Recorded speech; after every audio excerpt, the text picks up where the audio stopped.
તો જય માતાજી મિત્રો, ગુડ મોર્નિંગ. સ્વાગત છે આજના આપણા નવા વ્લોગ વિડીયોમાં. તો આજનો આપણો ફર્સ્ટ વ્લોગ છે, તો સપોર્ટ કરજો. જેવો આવડે એવો બનાવીશું.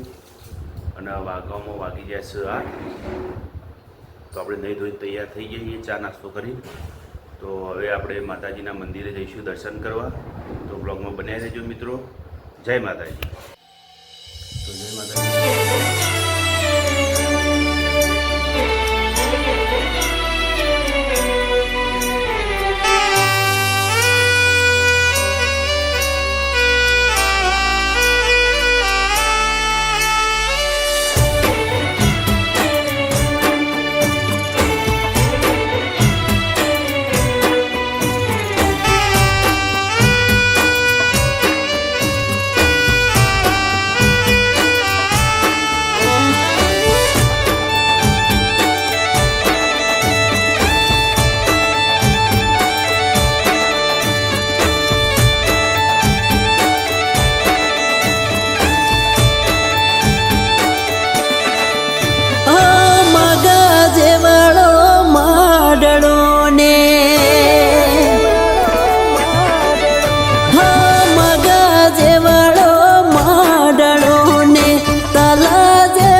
તો મિત્રો, બ્લોગને આપણે એન્ડ આપીએ છીએ. તો એ પહેલાં તમને જણાવી દઉં કે આપણી શિવમ હેર બ્લોગ ચેનલને લાઈક કરજો, શેર કરજો અને સબસ્ક્રાઈબ કરજો અને સપોર્ટ કરતા રહેજો. તો મિત્રો મળીએ. જય માતાજી.